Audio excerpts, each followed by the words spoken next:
Okay guys, we are starting with overhead today, new chapter. ठीक है, सबसे पहले तो मैं आपको बता दूं कि इस ओवरहेड से आपको एग्ज़ाम में 2 क्वेश्चन मिलेंगे। थ्योरी पार्ट कुछ नहीं आता है, इससे 2 प्रैक्टिकल सम्स आएगा। One will be long and another will be short. You can consider it to be a for 15 marks questions. 15 marks के लिए आप इसको कंसिडर कर सकते हो। ठीक है, अब ओवरहेड चैप्टर के अंदर में आपको मैं एक तो ये बता दूं कि 2 तरह का क्वेश्चन सेट होता है। एक क्वेश्चन होता है जो पर्टिकुलरली आपको बोलेगा मशीन आवर रेट निकालने के लिए, और एक क्वेश्चन होता है जहाँ पे आपको बोलेगा कि बहुत सारा खर्चा दे देगा और बोलेगा ये खर्चा को डिवाइड कर दो। डिवाइड करने के बाद हमको बताइए कि हर एक कॉस्ट सेंटर का अलग अलग क्या रिकवरी रेट आ रहा है। 2 तरह का क्वेश्चन होता है, मैं रिपीट कर रहा हूँ। एक क्वेश्चन होता है जहाँ पे आपको बोलेगा मशीन आवर रेट निकाल दीजिए, that will be for 5 marks short question. Long question के लिए वो लोग एक आपको बहुत सारा खर्चा देगा, कॉस्ट सेंटर्स देगा, बोलेगा खर्चा को डिवाइड करो। जैसे आपको याद होगा, नहीं अभी आप लोग किए नहीं हो, आप लोग का 3rd सेमेस्टर में आएगा, तो उसमें क्या होता है कि अपने को खर्चे को डिवाइड करना पड़ता है among the different cost centres, और फिर बताना पड़ता है हर कॉस्ट सेंटर का कितना कितना खर्चा आएगा। वो सब मैं अभी डिस्कस करूँगा तो आपको क्लियर हो जाएगा कंसेप्ट में। सबसे पहले ओवरहेड चैप्टर के अंदर में अपने को ओवरहेड का मतलब मालूम करना है। तो आपको भी पता है कि ओवरहेड का मतलब होता है इनडायरेक्ट कॉस्ट। जो इनडायरेक्ट कॉस्ट होता है उसको अपने क्या बोलते हैं, ओवरहेड। जैसे कि तुम बोलेगा भैया हम लोग कॉस्ट शीट के अंदर में जो पढ़े हैं कि direct material, direct wages, direct expense, ये तो प्राइम कॉस्ट हो गया। उसके बाद जो हम लोग पढ़ते थे factory overhead, selling overhead, administration overhead, distribution overhead, office overhead, तो क्या ये सारा ओवरहेड्स जो है ये इनडायरेक्ट कॉस्ट है? The answer is yes. Indirect cost का मतलब होता है जो पर्टिकुलरली प्रोडक्शन करने के लिए ज़रूरी नहीं है लेकिन प्रोडक्शन में इनडायरेक्टली हेल्प करता है, that is called overhead. Overhead मतलब हो गया indirect cost which assist in production process, जो प्रोडक्शन के लिए ज़रूरी नहीं है लेकिन प्रोडक्शन में मदद करता है, उसको अपने लोग ओवरहेड बोलेंगे। मैं फिर रिपीट कर रहा हूँ, जो प्रोडक्शन के लिए ज़रूरी नहीं है लेकिन प्रोडक्शन में मदद करता है। तुम बोलेगा भैया और कोई डेफिनेशन सिंपल लैंग्वेज में, तो एक और डेफिनेशन मैं आपको एक बहुत ईजी बता रहा हूँ। मान लो कि आपकी कुछ फैक्ट्रीज़ है यूपी एंड बिहार साइड में, लेकिन आपका हेड ऑफिस यहाँ पे है कोलकाता में। मतलब आप बनाने का काम करते हो यूपी और बिहार में, लेकिन आप उसको मैनेज करते हो कैलकाटा से।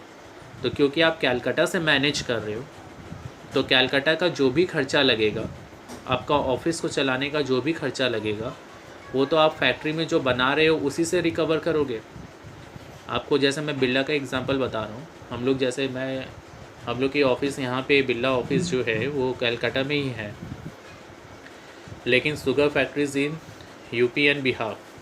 अब यूपी बिहार में जो फैक्ट्रीज चल रही है उसमें खर्चा तो लग रहा है, लेकिन हम लोग के यहाँ पे जो मैनेज कर रहे हैं हम लोग, तो हम लोग का जो खर्चा लग रहा है वो भी तो उसी में डिवाइड हो जाएगा। तो हम लोग यहाँ पर प्रोडक्शन डिपार्टमेंट नहीं है, we are a service department, जो कि प्रोडक्शन डिपार्टमेंट को मदद कर रहा है। हम लोग कौन है? सर्विस डिपार्टमेंट, जो प्रोडक्शन डिपार्टमेंट को क्या कर रहा है? मदद कर रहा है। तो जो सर्विस डिपार्टमेंट का खर्चा है उसको अपने बोलते हैं एंसिलरी डिपार्टमेंट का खर्चा, सर्विस डिपार्टमेंट का खर्चा। वो सर्विस डिपार्टमेंट में जो भी खर्चा लगता है वो सारा ओवरहेड ही के नाम से ही जाना जाएगा। तो ओवरहेड का अगर अपने एक डेफिनेशन और देखें, cost incurred in service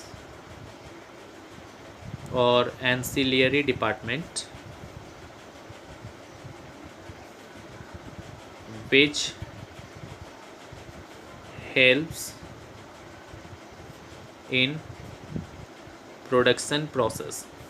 service department में लगने वाला सारा खर्चा ओवरहेड होता है, ध्यान रखना। हाँ, और प्रोडक्शन डिपार्टमेंट में जो खर्चा लगता है उसमें कुछ डायरेक्ट होता है, कुछ इनडायरेक्ट होता है। तो अपने लोग को मेन इनडायरेक्ट खर्चा लेना है प्रोडक्शन डिपार्टमेंट का, और सर्विस डिपार्टमेंट का तो सारा ही खर्चा लेना है, क्योंकि सर्विस डिपार्टमेंट में जो भी खर्चा लगता है वो सब का सब ओवरहेड है। लेकिन प्रोडक्शन डिपार्टमेंट में जो खर्चा लगता है कुछ डायरेक्ट है, कुछ इनडायरेक्ट है, तो अपने को खाली इनडायरेक्ट वाला लेना है। फिर से समझना है तो एक बार वापस से समझ लो। कोई भी कंपनी में आपका मान लो, जैसे आप लोग बिरला का एग्जांपल ले लो, तो मान लो मेरा 3 प्रोडक्शन डिपार्टमेंट है, production department A, production department B और प्रोडक्शन डिपार्टमेंट सी। ये 3 मेरा क्या है, प्रोडक्शन डिपार्टमेंट है। This are my production departments, ठीक है। ये 3 मेरा प्रोडक्शन डिपार्टमेंट है। और मेरा एक सर्विस डिपार्टमेंट है जिसका नाम है S. This is my service department, ठीक है। ये मेरा सर्विस डिपार्टमेंट है। तो मैं तुमको बोल रहा हूँ कि प्रोडक्शन डिपार्टमेंट का जो खर्चा होता है, इसमें 2 तरह का खर्चा होता है। एक खर्चा होता है डायरेक्ट और एक खर्चा होता है इनडायरेक्ट। लेकिन सर्विस डिपार्टमेंट में जो भी खर्चा लगेगा वो सारा का सारा इनडायरेक्ट, ठीक है। क्योंकि सर्विस डिपार्टमेंट प्रोडक्शन में मदद करता है, प्रोड्यूस नहीं करता है। और प्रोडक्शन डिपार्टमेंट प्रोड्यूस भी करता है, तो उसमें कुछ डायरेक्ट कुछ इनडायरेक्ट। अपने लोग को जो मतलब है, तो we are concern only with indirect cost, यानी प्रोडक्शन डिपार्टमेंट का इनडायरेक्ट कॉस्ट लेना है और सर्विस डिपार्टमेंट का पूरा ही खर्चा लेना है, क्योंकि जो भी लगेगा पूरा का पूरा इनडायरेक्ट कॉस्ट होगा। क्लियर है? एकदम सिंपल लैंग्वेज में आपको बताया हूँ मैं।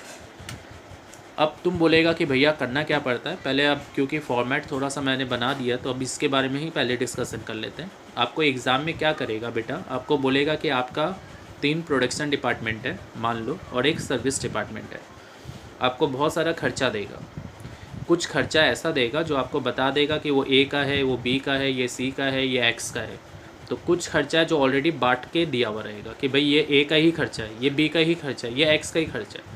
तो जो खर्चा ऑलरेडी बांटा हुआ है या जो बताया हुआ है कि वो कौन से डिपार्टमेंट का है, तो उसको अपने एलोकेटेड एक्सपेंस बोलते हैं। क्या बोलते हैं? Allocated expense.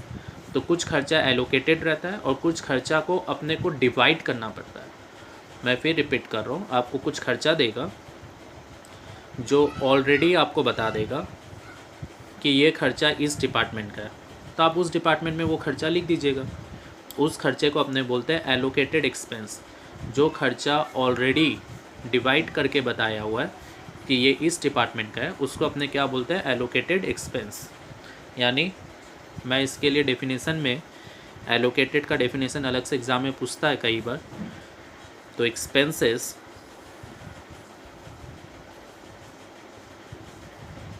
which is identified to particular cost centre. और तुम बोलेगा भैया what is this cost centre, ये ए बी सी ये सब कॉस्ट सेंटर्स है एक्स। तो जो खर्चा आप आइडेंटिफाई कर सकते हो कि ये इसी डिपार्टमेंट का है, ये इस डिपार्टमेंट का है, तो अपने उसको बोलते हैं एलोकेटेड एक्सपेंस। तो expenses which are identified to particular cost centre, तो उसको अपने एलोकेटेड एक्सपेंस बोलते हैं, which are identified to particular cost centre. और कुछ खर्चा होता है जो नहीं बताया हुआ रहता है कि भाई ये कौन से डिपार्टमेंट का है। जैसे आपको बोल देगा कि भाई हमने तो पूरा ऑफिस का खर्चा दिया है 1 लाख रुपया भाड़ा, यानी रेंट, और वो 1 लाख रुपया रेंट को अपने को इन चारों में डिवाइड करना है। तो तुम बोलेगा भैया कैसे डिवाइड करेंगे, कौन सा डिपार्टमेंट में कितना फ्लोर स्पेस है उसके हिसाब से डिवाइड कर देंगे। मान लो ए 4000 स्क्वायर फीट पे है, बी 5000 स्क्वायर फीट पे है, सी 10,000 पे है, ये 2000 पे है, तो इन सब के रेशियो में रेंट का भाड़ा को डिवाइड कर देंगे। तो बहुत सारा खर्चा होता है जो नहीं डिवाइड किया हुआ रहता है, उसको अपने बोलते हैं अपोर्शन्ड एक्सपेंस। उसको अपने को डिवाइड करना पड़ता है। क्लियर हो गया बात? तो आपको वो सारा खर्चा को डिवाइड करना पड़ेगा जो खर्चा डिवाइड नहीं किया हुआ रहता है। तो मैं लिख दे रहा हूँ इसका डेफिनेशन में, expenses which are divided among the cost centers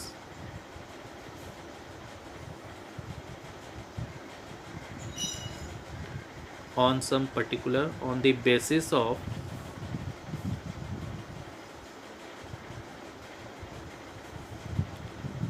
some particular base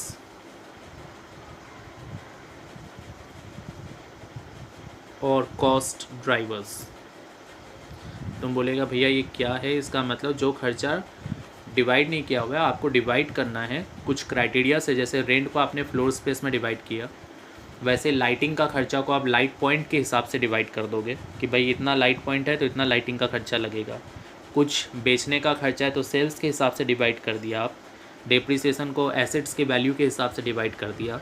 तो ये सब जो आप डिवाइड करने के लिए जिसको यूज़ कर रहे हो, this are called cost drivers. जैसे रेंट के लिए अपने क्या यूज़ करते हैं, floor space is a cost drivers. ठीक है, तो this are particular base on the basis of which we need to divide all this. ध्यान रखिएगा, जो भी अपने लोग खर्चा लिख रहे हैं ये सब इनडायरेक्ट है बेटा, कुछ भी डायरेक्ट नहीं है। ठीक है, प्रोडक्शन का तो इनडायरेक्ट लेना ही है, सर्विस डिपार्टमेंट में जो लगता है वो सब का सभी इनडायरेक्ट होता है। तो ये सारा खर्चा को आपको लिख के डिवाइड करना है। करने के बाद आप उसका टोटल कर दीजिएगा। ठीक है, तो आपका प्रोडक्शन डिपार्टमेंट का टोटल, सर्विस डिपार्टमेंट का टोटल आ गया। अब जो सबसे इम्पोर्टेंट है, अब आपको मैं 2 डायरेक्ट खर्चा लेने बोल रहा हूँ। तुम बोलेगा भैया कौन सा? एक तो डायरेक्ट मटेरियल्स, ठीक है, डायरेक्ट मटेरियल्स, और दूसरा डायरेक्ट वेजेस। ये जो 2 आप खर्चा लोगे ये प्रोडक्शन डिपार्टमेंट का नहीं लोगे, क्योंकि मैंने आपको बोला था प्रोडक्शन डिपार्टमेंट में कुछ खर्चा डायरेक्ट कुछ इनडायरेक्ट, अपने को खाली इनडायरेक्ट लेना है। तो तुम बोलेगा भैया डायरेक्ट मटेरियल डायरेक्ट वेजेस किसका लोगे? खाली सर्विस डिपार्टमेंट का। क्या ये सब में दिया हुआ रहेगा? आंसर है येस, आपको दिया हुआ रहेगा। अब खाली सर्विस डिपार्टमेंट का डायरेक्ट मटेरियल डायरेक्ट वेजेस लोगे। क्यों? क्योंकि सर्विस डिपार्टमेंट में जो खर्चा लगता है वो सबका सब इनडायरेक्ट है। तो इसीलिए ध्यान रखना कि ये खाली सर्विस डिपार्टमेंट का ही लेना है। ये जो 2 खर्चा आप देख रहे हो ये खाली सर्विस डिपार्टमेंट का ही लेना है। Take direct expense of service department only. तो दिमाग में आएगा भैया खाली सर्विस का ही क्यों लेते हैं? क्योंकि सर्विस डिपार्टमेंट में जो भी खर्चा लगता है वो सब इनडायरेक्ट है, क्योंकि वो बनाता नहीं है ना, वो तो मदद कर रहा है। ठीक है, ये पूरा सम्स आएगा, आपको बहुत सारा खर्चा देगा जो ऑलरेडी डिवाइड किया हुआ रहेगा, बहुत सारा खर्चा रहेगा जो आपको डिवाइड करना है, फिर बहुत सारा आपको डायरेक्ट मटेरियल वेजेस सबका देगा। तो आपको प्रोडक्शन का नहीं खाली सर्विस का लेना है। ठीक है, करने के बाद इसका टोटल करोगे। अब तुम बोलेगा भैया अब आगे क्या करना रहेगा अपने को? अब आगे अपने को सब में क्या करना रहेगा बेटा? जो सर्विस डिपार्टमेंट का खर्चा है, यानी ये वाला खर्चा का बात कर रहा हूँ मैं, ये 10,000 तो ये भी 10,000, इसको यहाँ से हटा देना। तो तुम बोलेगा भैया इसको हटाने से तो ये ज़ीरो हो जाएगा। एग्जैक्टली, मानो ये 10,000 है तो 10,000 में से 10,000 माइनस कर दो तो ये ज़ीरो हो गया। तो तुम बोलेगा भैया इसका खर्चा होगा क्या? इसका खर्चा इन सब में डिवाइड हो जाएगा। अब इन सब में डिवाइड करने के लिए कौन सा रेशियो होगा? वो रेशियो आपको सब में दिया हुआ रहेगा।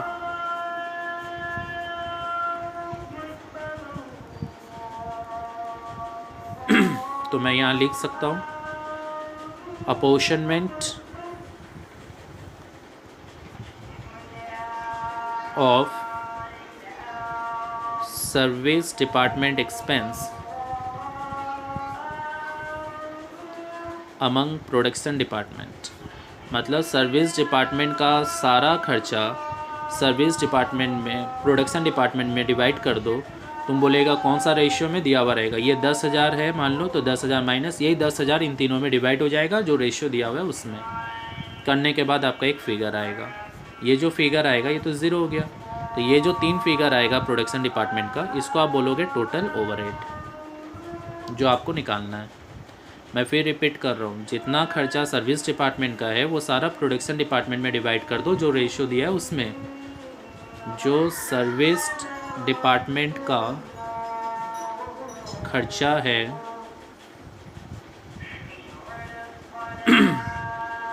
वो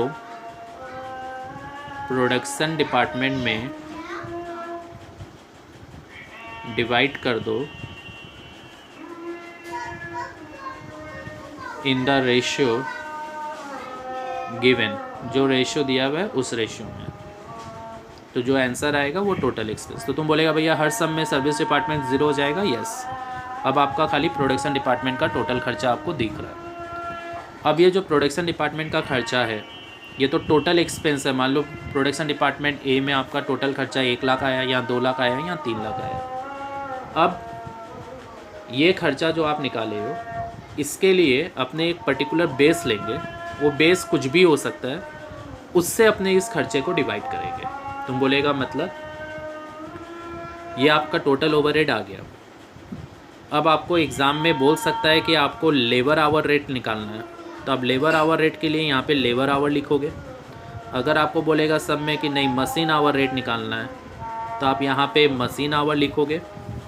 अगर आपको बोलेगा नहीं मुझे ओवरहेड पर यूनिट निकालना है, तो आप यहाँ पे यूनिट प्रोड्यूस लोगे। ठीक है, सब सम में दिया हुआ रहेगा, उसको लिखोगे जो आपको निकालने बोलेगा। अगर आपको बोलेगा लेबर आवर रेट निकालो, तो प्रोडक्ट्स डिपार्टमेंट ए में कितना घंटा लेबर लोग काम किया वो बी का सी का।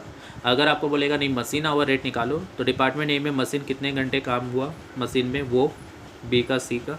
अगर आपको बोलेगा नहीं मुझे ओवरहेड पर यूनिट चाहिए, तो डिपार्टमेंट ए में कितना यूनिट बना, बी में कितना बना, सी में कितना बना, वो ये 3 चीज़ आपको लिखना है।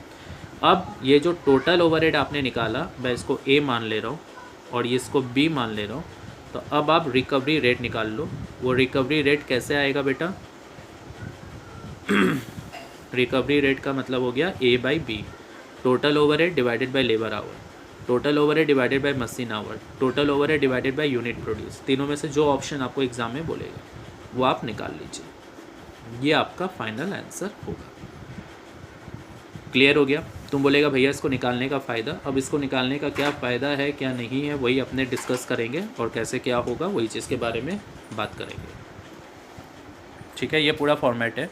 इस फॉर्मेट में सबसे पहले अपने क्या किया, जो खर्चा दिया हुआ है वो खर्चा को सबको डिवाइड कर दिए। सेकंड स्टेप में डायरेक्ट मटेरियल और डायरेक्ट वेजेस लिख लिए सर्विस डिपार्टमेंट का। तीसरा स्टेप में सर्विस डिपार्टमेंट का सारा खर्चा प्रोडक्शन डिपार्टमेंट में डिवाइड कर दिए इन द रेशियो गिवन। फिर उसके बाद जो बेस बोला वो बेस को लेके टोटल खर्चा डिवाइडेड बाय बेस कर दिया, तो अपने लोग का आंसर आ गया। क्लियर हो गया? ये अपने लोग का पूरा एक पर्टिकुलर ओवरहेड का सम्स है। यही वाला सम्स 10 मार्क्स के लिए आता है। तो अपने ओवरहेड का बात कर रहे थे। ओवरहेड होता क्या है? जो इनडायरेक्ट खर्चा जो प्रोडक्शन में मदद करता है, या सर्विस डिपार्टमेंट में जो खर्चा लगता है जो प्रोडक्शन डिपार्टमेंट को हेल्प करता है कोई चीज़ बनाने में। ओवरहेड जो होता है ना बेटा, इसका अलग अलग डेफिनेशंस है। बहुत जन ओवरहेड को अपने हिसाब से क्लासीफाई करता है। जैसे अगर तुम ओवरहेड को देखोगे तो ओवरहेड को on the basis of element भी डिवाइड किया जा सकता है। ओवरहेड को अगर तुम देखोगे on the basis of function भी डिवाइड किया जा सकता है। ओवरहेड को तुम अगर देखोगे on the basis of nature भी डिवाइड किया जा सकता है। और ओवरहेड को अगर तुम देखोगे तो on the basis of control भी डिवाइड किया जा सकता है। तुम बोलेगा कैसे? एलिमेंट के हिसाब से अपने लोग बोल सकते हैं कि इनडायरेक्ट मटेरियल्स, जैसे सपोज़ मशीन चल रहा है तो मशीन में जो तेल का खर्चा आ रहा है वो इनडायरेक्ट मटेरियल हो गया। ठीक है, मतलब एक सिंपल सा चीज़ है कि आपने कोई सामान बनाया तो उस सामान में कितना इलेक्ट्रिक कंज्यूम हुआ, कितना आपका भाड़ा लगा फैक्ट्री का, ये सारा आपका इनडायरेक्ट मटेरियल। भाड़ा फैक्ट्री का नहीं, मतलब जो मटेरियल्स आप यूज़ कर रहे हो, लेकिन आप ये नहीं बता सकते हो कि इस प्रोडक्ट में इतना लगा।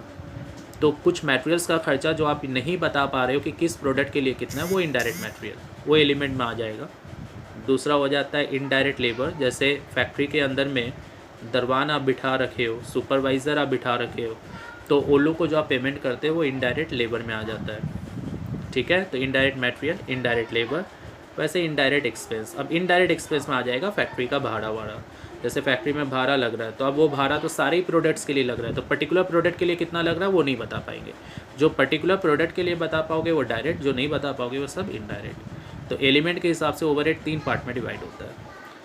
तुम बोलेगा भैया फंक्शन के हिसाब से, तो फंक्शन के हिसाब से बेटा ये भी 3 पार्ट में है, और अपने ये तीनों पार्ट कर चुके हैं पहले भी।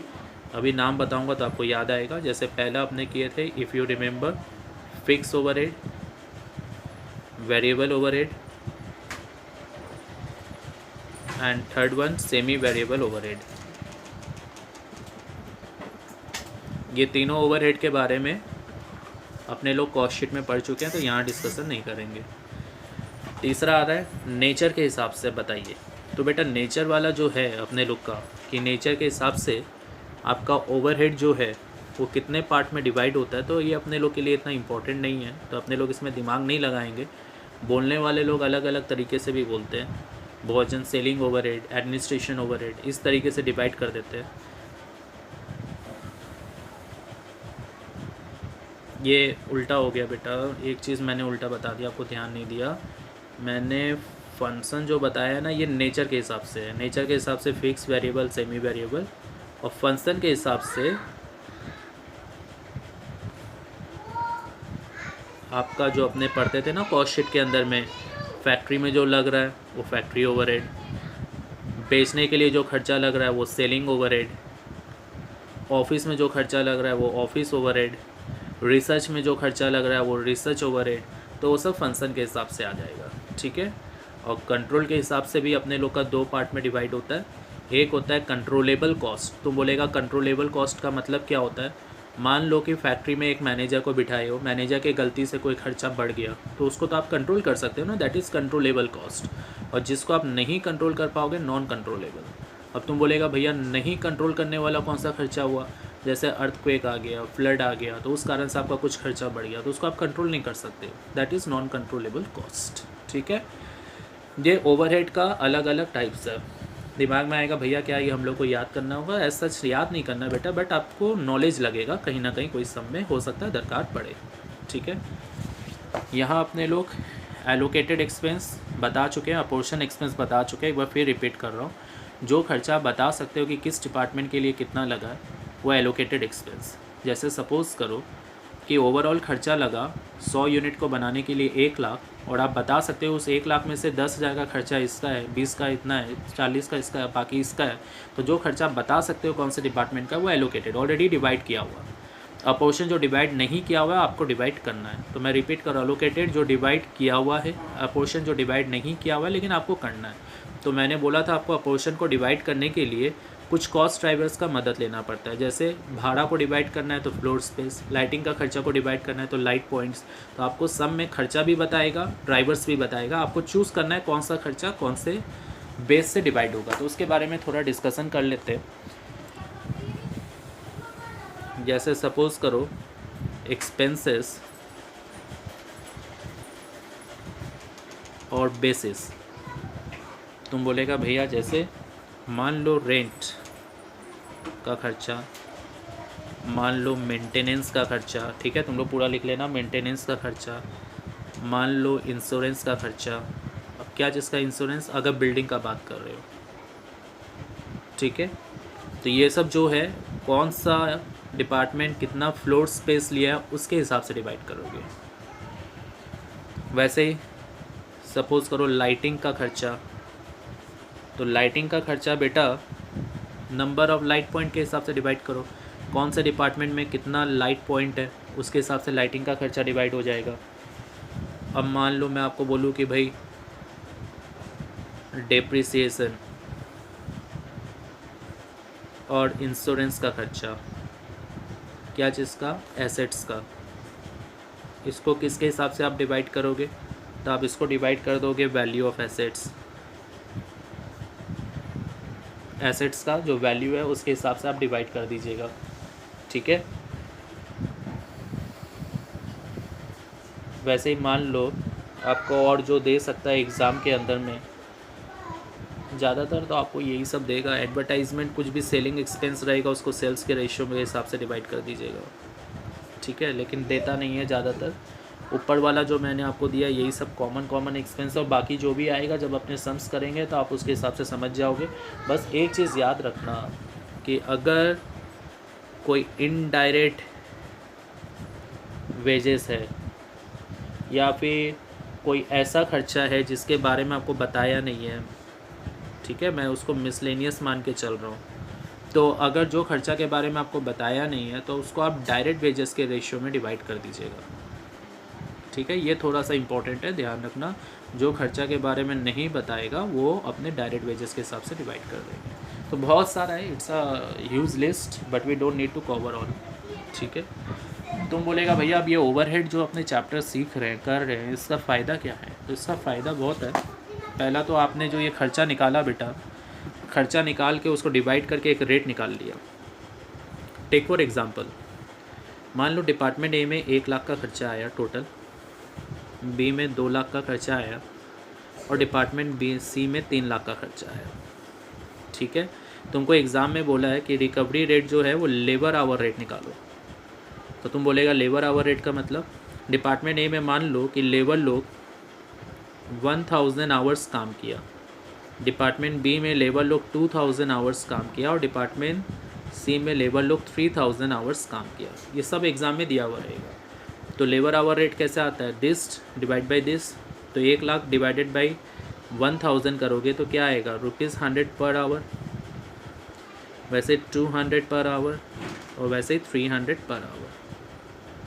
मतलब डिपार्टमेंट ए में जब काम होगा तो 1 घंटे का 100 रुपया लगेगा, बी में 200 रुपया लगेगा, सी में 300 लगेगा। तुम बोलेगा भैया इसका फ़ायदा क्या है, इसका फ़ायदा ये है कि अब सपोज़ करो तुमने ये निकाल लिया, निकालने के बाद तुमको एग्ज़ाम में बोल रहा है कि हम लोग को एक काम मिला है और उस काम का नाम है जॉब नंबर ए।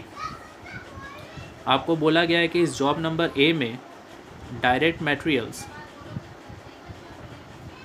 का खर्चा लग रहा है 10,000 रुपया, डायरेक्ट लेबर का खर्चा लग रहा है, ये सब एग्ज़ाम में दिया हुआ रहेगा 5,000 रुपया, और आपको बोल रहा है कि ओवरहेड भी लगा है, लेकिन ओवरहेड आपको बताया नहीं है कैसे कैसे लगा, बस आपको ये बता दिया है कि इस जॉब को करने में डिपार्टमेंट ए, डिपार्टमेंट बी और डिपार्टमेंट सी तीनों में काम होना है, जिसमें डिपार्टमेंट ए में 100 आवर्स काम होगा, डिपार्टमेंट 100 मतलब 400, डिपार्टमेंट बी में 600 का आवर्स काम होगा और डिपार्टमेंट सी में 800 आवर्स काम होगा।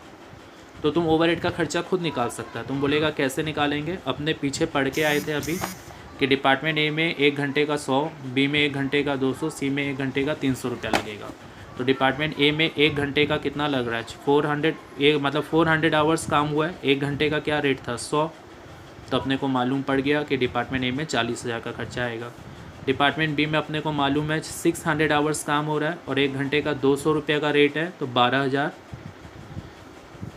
1,20,000 रुपया खर्चा आएगा। डिपार्टमेंट सी में 800 आवर्स काम हो रहा है और 1 घंटे का 300 रुपया लग रहा है, तो अपने को मालूम पड़ गया 2,40,000 रुपये का खर्चा आएगा। तो आप खर्चा को टोटल करके बता सकते हो कि मेरा जॉब नंबर ए को कंप्लीट करने में जो टोटल खर्चा आएगा वो इतना रुपया आएगा। मतलब ये सब जो चीज़ है ना बेटा, दिस आर लेबर आवर्स। ठीक है, ये तुमको सब में दिया हुआ है, तुमको बता दिया कि जो खर्चा आपने कैलकुलेट किया उसके मदद से बताइए कि जॉब नंबर ए को कंप्लीट करने में क्या खर्चा लगेगा, अगर मटेरियल इतना, लेबर इतना लग रहा है और ए बी सी तीनों डिपार्टमेंट में इतने इतने घंटे लेबर का काम होगा, तो अपने उस हिसाब से कैलकुलेट करके बता रहे हैं। क्लियर हो गया कि ऐसे अपने यूज़ किए उसका। तो अब इससे एक चीज़ समझ में आ रहा है कि जो ओवरहेड है, रिकवरी रेट्स, तुम बोलेगा भैया रिकवरी रेट जो पीछे अभी अपने सीखे ना, दिस आर रिकवरी रेट, 1 घंटे का 100, 1 घंटे का 200, 1 घंटे का 300, दिस आर रिकवरी रेट्स। देखो मैंने लिखा भी है रिकवरी रेट। तो जो रिकवरी रेट्स होता है ये 2 तरह का होता है, एक एक्चुअल रिकवरी रेट और एक होता है प्री डिटरमाइंड रिकवरी रेट।